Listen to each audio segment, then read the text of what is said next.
last night I had this really interesting dream. And yeah, I know, there's no such thing as an interesting dream, right? To anybody else, it's only interesting to you because you dreamed it, right? It didn't happen. I know whenever you tell somebody you had an interesting dream, they're like, oh, here we go again. And I'm not that kind of person. I'm not the kind of person who normally tells people about their dreams because I know this. It's like when you say, oh, I had such an interesting dream last night, do you want to hear about it? And they're like, 哎呀，好心理啊，悶死人！邊個理你發乜鬼夢啊？都冇發生啊嘛！邊個理你個頭入邊有乜撚嘢？你黐線啊屌！ And in translation, oh, please spare me. You're trying to bore me to death. Nobody cares about your dream. It didn't happen. It's in your head. Nobody cares about what's inside your head, you freak. The fuck? Yeah, that's how we speak in Cantonese.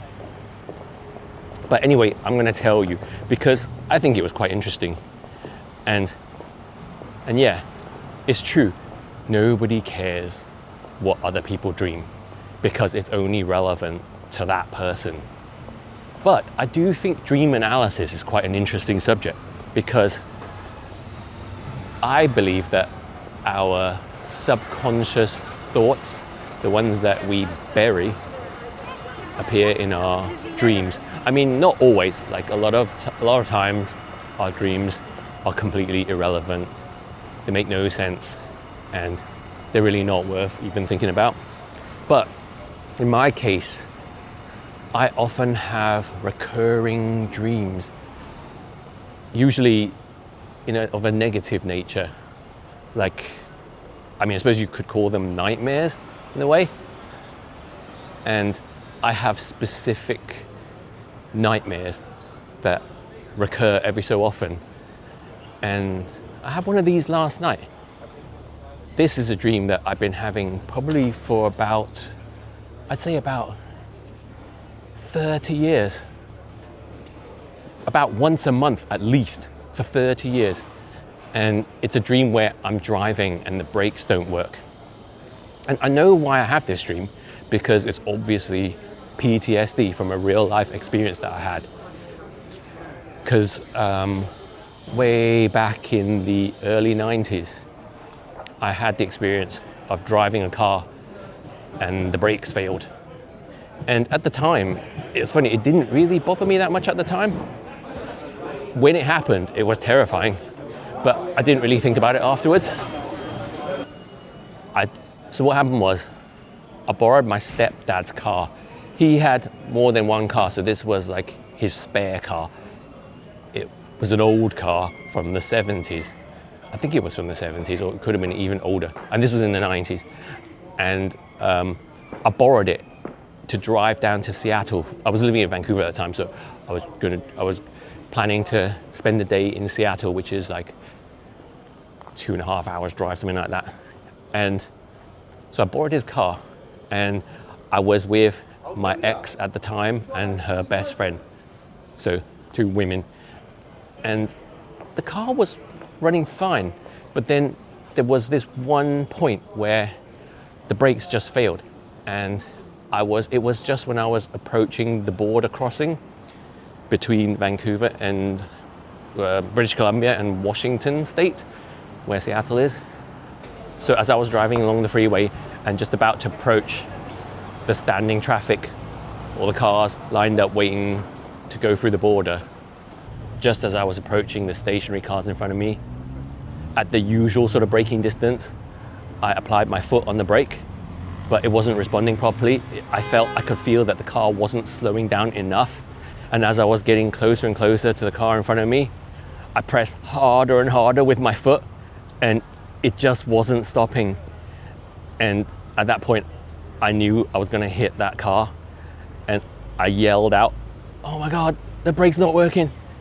And the 2 women in the car, they started screaming, and I pressed so hard with my foot. And I know I could have applied the handbrake if I was more on the ball, but I was young and stupid and my reflexes I didn't think of it. So I ended up bumping into the car in front of me, but it wasn't hard enough to cause any damage because I nearly managed to stop, but not quite. And so it just gave him a jolt. And they glared at me in the mirror, and I looked back with like a really sheepish, apologetic look on my face. And I looked over to the car on my right, and it was full of guys, and they were just cracking up. It was so embarrassing. But then we started cracking up too. You know, like when you scream in terror because you think you're doomed, but in the end you're okay, so you laugh in relief. Yeah, it was one of those kind of moments. And then after getting through the border crossing, I just continued on to Seattle because I was determined to get there. And this didn't faze me because it was just a one-off incident. I suppose the brake pads must have been worn out, but it was an intermittent problem, and that was the first time it had happened. But anyway, I continued driving the car around Seattle that day and back to Vancouver afterwards. And when I got home, I had a moan at my stepdad. I told him, you really need to do something about those brakes. I nearly died. And he just kind of poo-pooed it. He was like, oh, it's an old car. It's a little bit unpredictable. And that's it. He didn't do anything about it. And I didn't think anything of it either. And foolishly, I borrowed his car again on other occasions, knowing that he hadn't fixed the brakes. But this is how foolhardy I was, because I was in my late teens or early 20s. And at that time in my life, you feel invincible, right, when you're young. And you often dice with death and don't even give it a thought. Well, we certainly did as Gen X teenagers. I think Gen Z teenagers are much more risk averse now. But yeah, I didn't think anything of it every time the brakes failed. And I had this trick where I would like step on it really hard and it wouldn't quite come to a stop, and then I'd pull on the handbrake at the last minute. But it didn't bother me, yeah. I mean, somewhere in the back of my head, I must have known that I could end up in a collision, but I just didn't think about it and just got on with it. That's how foolish I was. So yeah, although it didn't bother me, it must have bothered my subconscious, because it's like a coping mechanism, isn't it? That your ego is in control in your conscious existence, and it's like, yeah, we can handle this, don't worry, I got it sorted. But I believe that my subconscious must have known that I was dicing with death and this was not right, and I should have been much more careful, and I shouldn't have driven that car at all, because, as I said in the beginning of this video, I've been having recurring dreams ever since then for like 30 years, at least once a month, if not more, that I'm driving the car and the brakes aren't working, and the feeling is so vivid, just as it was that very first time the brakes failed and I didn't know what to do.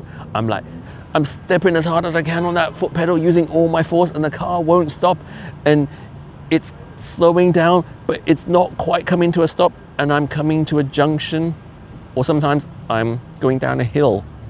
And I'm pretty sure this actually did happen one time when I was in Vancouver.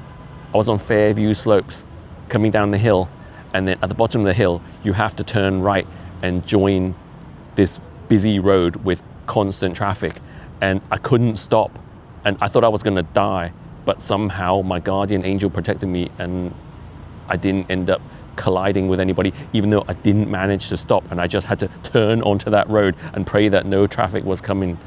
Yeah, that actually happened, I think. But it certainly happens in my dream all the time.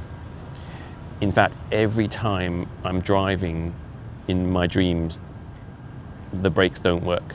It's just a given that when I get into a car, I'm gonna have problems with the brakes, and I'm gonna nearly die every time I come to an intersection. But I just get on with it again in my dream, but it's always really, really stressful, and I hate it. I hate this dream because I don't know why I keep on in my dream. I keep driving knowing that this is gonna happen, and it happens every time. I'm like stepping on that pedal as hard as I can, and it won't stop. And I had this dream last night, and this is the important bit that I wanted to talk to you guys about. For the first time ever in 30 years, I had this dream last night, and it occurred to me to fix the brakes. I don't know why. I've never thought of fixing the brakes. And maybe because my stepdad couldn't be bothered to fix the brakes. So I was like, oh yeah, que sera, sera, you know, whatever will be, will be. So it never occurred to me in all of the past 30 years that I could do something about this problem in my dream and fix the brakes. But last night, something changed. For the first time ever, I made a decision I was gonna fix the brakes. And weirdly, I was driving along this street at night and the entire street was lined with auto shops, like garages, brake repair shops. And so I was like, yes, finally, I'm gonna get this problem sorted. I felt so good. But something really weird happened. You know, like how in your dream, your reality can suddenly shift just like that. And that happened. All of a sudden, I was no longer driving a car. I was riding a bicycle, and it was a bicycle with faulty brakes. So it was the same experience. I was coming to intersections and I couldn't stop in time, and I was like pressing as hard as I can on the brakes and thinking I was gonna die. But I was nearly at the brake repair shop, so I was gonna find a solution finally. And then I did. I pulled into this brake repair shop, and there was a Chinese guy sitting on the porch there, and he was sat there, and I said, can you fix my brakes for me? And he says, sorry, we only do car, we don't do bicycle. He had a Cantonese accent. So I didn't get them fixed. I thought I did. I was so close to resolving this obviously a PTS related dream that I've been having for 30 years. Because surely if you keep having this recurrent dream that is really horrifying based on a real life experience, that's PTSD, isn't it? So I don't know, maybe next time I have this dream, I will go a step further and I will get to the brake shop. I don't know. So it seems to me that my subconscious is fed up of this stupid dream and is trying to heal me. It's trying to heal me from the PTSD. And I just wonder if I had made it to the brake repair shop and it was a car, not a bicycle, and if they fix my brakes in my dream, does that mean I wouldn't be bothered by this dream anymore? A bit like in Nightmare on Elm Street, you know, when she's been hunted by Freddy Krueger, the guy who murders people in their dreams. If she had finally defeated him in her dream, does that mean it's the end of the nightmare and she would never have that nightmare again? That's how I think. That's why I'm asking myself about fixing those brakes. What do you think?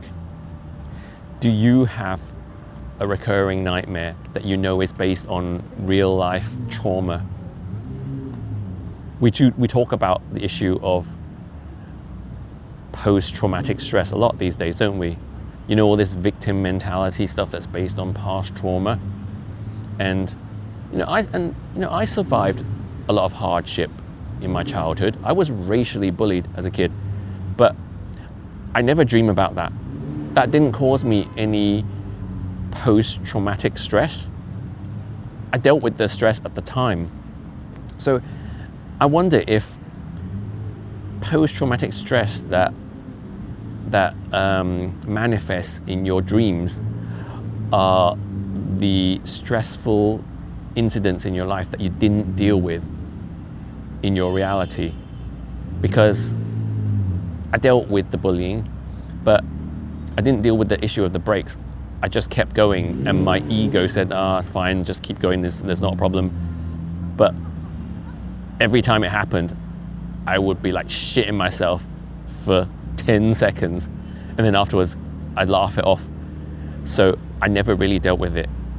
So my subconscious was telling me, you should have dealt with it because you could have died, and you need to deal with it, and it keeps pestering me with this dream.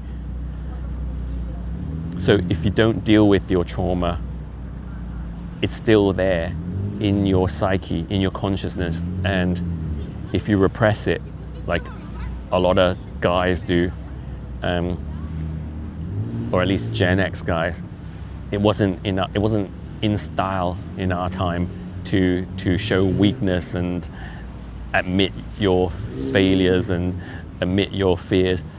So we repressed a lot of things. And so is that when you have recurring dreams where something that you repressed in your waking life comes back to haunt you again and again, it's your subconscious telling you you need to deal with it.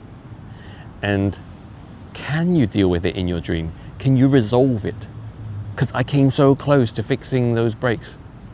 Has anybody else out there got a similar experience where they did manage to resolve it in their dream, and then the PTSD was over? Like a Nightmare on Elm Street when she kills Freddy Krueger in her dream. Let me know. I would be really curious to hear your experience. And if you enjoyed this video, please give it a like, and please subscribe to my YouTube channel to hear more of my weird nonsense. It makes such a difference to the algorithm and to my performance if you like, comment, and subscribe. So please help this budding YouTube creator with your support if you enjoyed what you saw. Thank you.